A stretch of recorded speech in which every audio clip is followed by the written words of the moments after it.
Hello, my name is Hollie Dilley, and this is my interpersonal communication project for Liberty University for HSCO 508.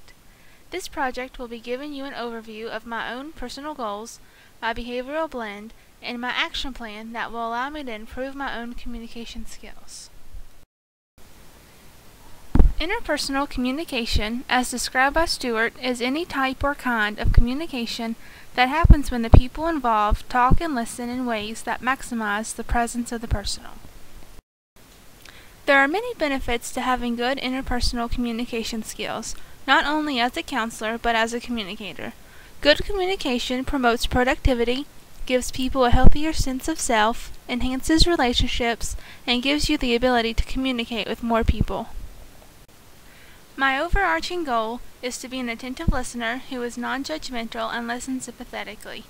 I want to be able to communicate openly and honestly with my clients and allow them to feel a sense of freedom with me so they will be able to express their personal feelings and goals.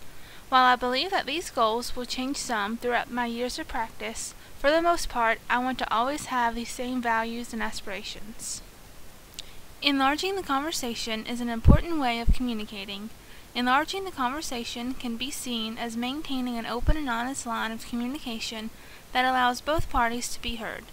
Different methods and techniques are used to maximize the benefits of the conversation. This can be useful in therapy because maintaining those open and honest lines of communication is imperative for the client to feel as if they can let you in and tell you how they truly are feeling.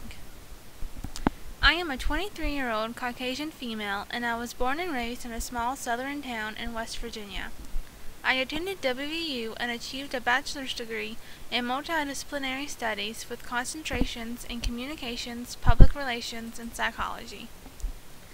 I was raised in a single-parent household after my parents divorced when I was 9. Also, I am currently the manager of a small car dealership. I believe that all of these things impact the way that I communicate.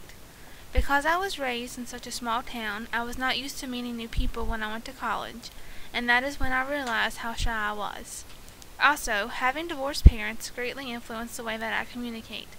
However, taking communication classes in college and now being a manager has taught me great things about proper communicating. Carbonell helped introduce the idea of behavioral blends and came up with the DISC quadrants. These quadrants consist of 4 different aspects of personality that can be combined to give people their own unique personality. These range between a combination of active or passive and task-oriented or people-oriented. My personal blend is made up of Quadrant C for passive task-oriented, Quadrant I for active people-oriented, and Quadrant S for passive people-oriented. Everyone's personal blend and personality has positives and negatives. The positives to my blend is that I am people-oriented, empathetic, consistent, a good listener, and understanding. These are especially positive for my chosen field of study because these are all good characteristics to have as a counselor. The negatives to my blend and personality is that I am passive, shy, reserved, and I tend to avoid confrontation. All of these things are not only negative aspects to my personal life, but to my professional life as they could affect my clients.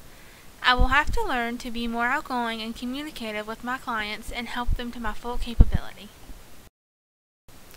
There are some personal barriers in which I know that I must work on and overcome. Firstly, I can sometimes be too shy to say things even if I know they need to be said. However, I understand that the client and their well-being is my main priority. My input and knowledge as a counselor is crucial for the recovery, and I must always remember that. Also, because I am shy, I tend to listen more than talk. While on some level this is good, if I stay too quiet, then the client may think I am not giving them my full attention and think that I am zoning out. My client must know that I am interested in what they are saying and that I am giving them my full attention.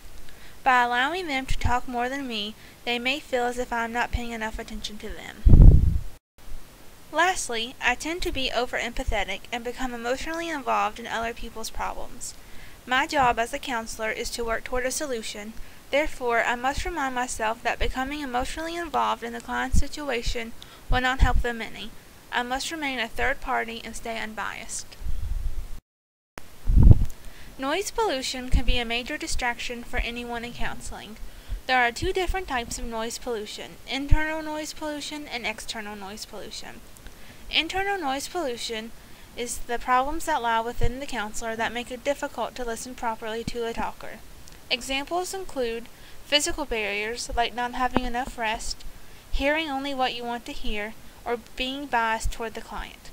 The solution to these problems are to understand what biases you may have and work to overcome them, create a listening technique so you can always give the client your full attention, and try to remain well rested and always ready to work and help your client. External noise pollution are problems that lie outside the realm of the counselor's control. Examples include roadwork noise, room temperature, and outside interruptions. These problems can be solved by using an office that is in a central location and can withstand the noise from outside. Ask the client if they are comfortable with the room and its temperature, and hang a Do Not Disturb sign on the office door so outsiders know you are in a session and should not be disturbed.